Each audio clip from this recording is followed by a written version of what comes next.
can click on them and it'll give you the details to edit particular ones. So I was suggesting what it was saying is do one at a time, because if you open them all up, now you look like you're in the MLS trying to find something. So let's see.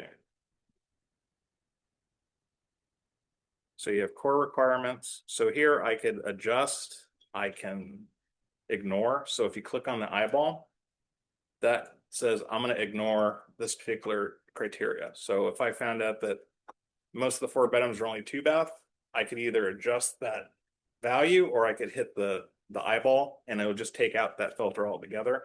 If I hit the trash can, it removes the whole thing from the search. So I know it seems kind of the same, but it's not. One permanent and one not. Correct. One is to ignore it, but it'll still keep that filter in case you wanted to come back again, because just because there isn't one now, there could be one in a week. I'm going to leave those as they are. And then location. So the eyeball would take it out just for this search. Right. It's like a temporary filter. Okay. And I think and the eyeball gets closed. So it's like, don't look at this one, but it's not completely gone. If it is something that you know that, no, I'm probably not going to find a 4 bedroom, 15 bath home. So I would probably delete that one. Your next grouping is going to be location intelligence. So I just said Orange County. If I wanted to be more specific or I needed to go outside of it, I could add LA County, Riverside County, San Bernardino, or I could reel it in and only be, I want to be Villa Park, Yorba Linda, Orange Park Acres.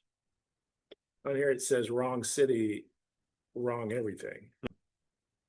And Yeah. you can also change if you wanted to do the under contract. Correct. So if Right. it's wrong everything, you have to start over. Well, you would probably wipe that particular one out and then put a new city. So like, let's say under here, I decided, well, I don't want to be in Orange County. I want to be elsewhere. I could add a new filter Okay. and then put in a Okay. different county. Okay. But it didn't eliminate everything else. Correct. Could you say something like, oh, south of Irvine? Yes. And, so it gets like this group. Yeah, or you could just be, if you know the city specifically, you'd be like, my client only wants to be in Glendora, not City of Industry, Rolling Heights, Walnut, Not La Puente. no La Puente, no Covina, West Covina, yeah, no Covina. Nothing in Eric Duncan's farm. Well, there's little spots all over the place, so that'd be a hard one to do. I'm like, I don't know if you guys ever watch Landman, but Yeah. they're doing this thing where they found all these plots underneath all these.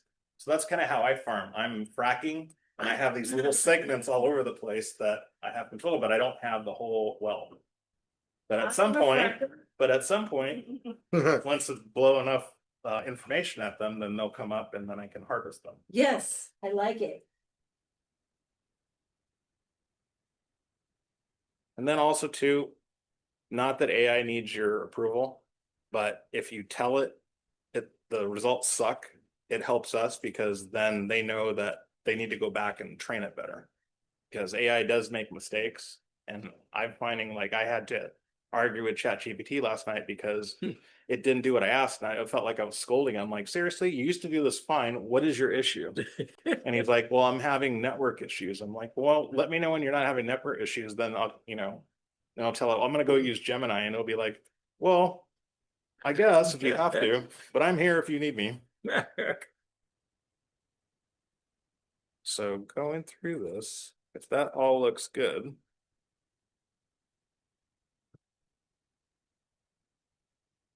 Then you could just hit save search. So I'm going to hit save search and see what it comes up with. So when you hit save search, you could save it as a template. So typically your templates are going to be probably for yourself. So you would create searches for your farm areas, your market areas, and have that just data to use for yourself. If you save it to the client, then it's going to go directly to the client. I think on my client, my own database, so I'm going to click save the client. Then let's see if I'm in. I am several times. I'm using up 3 of my own seats. Okay. So this search I'm setting up for my buyer. I'm going to name it. Call this random search. And then underneath, much like the other searches before, it's the same deal. You pick on what days they're going to get it, whether it's AM or PM.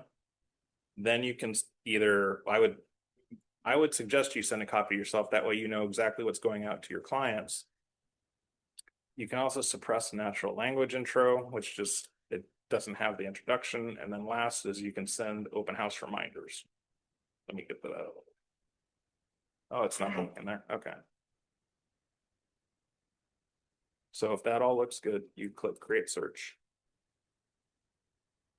And let's see if we get any results. I know we were doing this a couple weeks ago and came up with like 4 or 5 because we were being so detailed. All right, so there's 14 listings from that criteria I gave it. Not bad. So it's already popped up. It's ready to send to my buyer.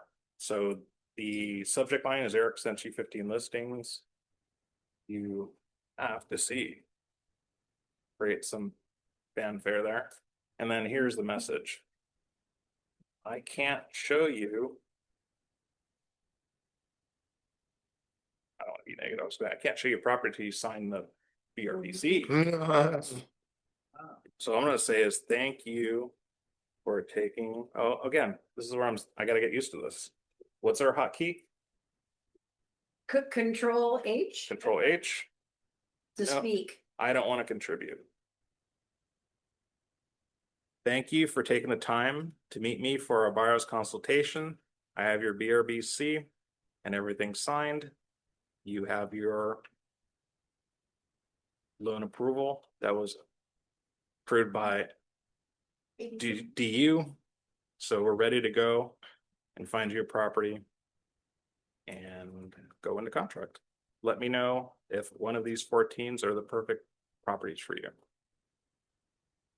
Sorry, before you send that, how do I see this? Because usually what I do is I check them before I send them. So before we send this, is there a way we can look at them? Yes, Yeah, good point. that's what I'm trying to So do. I'm gonna- I don't want to send them something that I know. You're right. So over to the right, you'll see the properties. Oh, there. No, that's a very good question. And you fell right into my trap. Okay. Because I was waiting for someone to go, don't you want to look at these before you send them?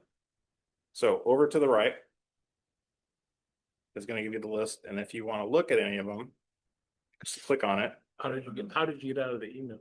I just canceled out of it because I'm gonna have to go back to that point. So before you go and send it, go over to the right and actually look at the properties and make sure that they fit. Okay. Obviously here, there's a big disparagement between prices because we're starting at 32 million and we go down into a million. So not too many buyers have that flexibility. And I'm pretty sure they're gonna get pre-approved for a $32 million loan. So they need to come in, with at least 30 million in cash. Now, the little things like the details can you change your columns? To give you more room. Like, yeah, just So- to see the. So right, you just click on it. Oh, I see what you mean. Yeah, So down at the bottom, there's a slider. Uh-huh. So you'd slide over.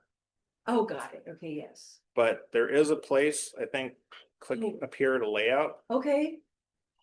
Yes, And, okay. and you can adjust, like, if I don't want the map, I don't care about it. Now I can have that whole thing. I can, Boxes too, if you wanna just send the ones fit.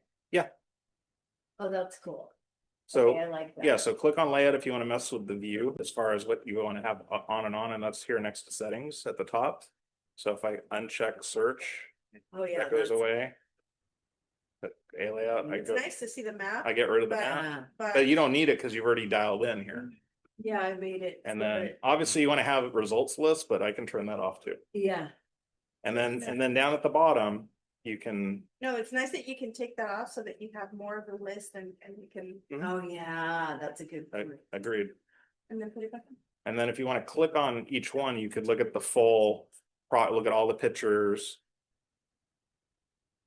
Wow. 33 million and it's a 0.35 acre lot. Is that standalone? Yeah, of course it is. All right. So like you were saying, the ones that want to check, obviously that top one's not going to work for that client. Because you can't go forward 32 million, but these other ones. Oh, wait a minute. Probably get rid of the one that's 15 million. It's a little out of the price range. we'll get rid of I that. know, I was looking where you would, but it's right there under all conditions, the pricing strategy. You're right, and obviously I missed that because that's like the first one you start with is your Is that budget. 32 million with the one that Jared was talking about? Cause he was just talking. Yeah. about- Is that the one? Plus nine. Yeah, Camel Point Drive. It's on one Clearwater. Oh, let's look at that one. There was one sold at one Clearwater. 30 years, the guy made, like, I don't think you got 6%. If he did, he might be retiring.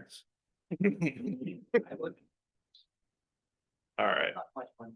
Goes by. No, and usually you have multiple brokers because being on one of them, everybody's split, 1%. Yeah, especially if there's a team. Yeah, but think about the marketing for high end you could do with that. I mean, Good check. very much so. So once you get your properties dialed in, to send them, now that we've saved that search, I can go up here to update search if I want to, or I can go back to prompt. And I can go back and adjust my prompt if I want to. But I'm going to click over here because now I've lost that dialogue that I was at. So over here to the right, you see a little, looks like a little paper airplane. Uh-huh. If I click that, it takes me back to where I was. So once you select the properties that you do want to send, you come up here where it has the paper airplane, and that's essentially send these to the client. Because if you noticed, once I save that search at the top left, this is a search for that client. It says random search Eric Duncan. So once you hit save, even though you deviated and went off and did something else, this is still in that same search, and it's a search for that particular client. So that other part goes away, and now in order to get to the finish line, you're going to hit the paper airplane icon down by where the property is listed. Does that make sense?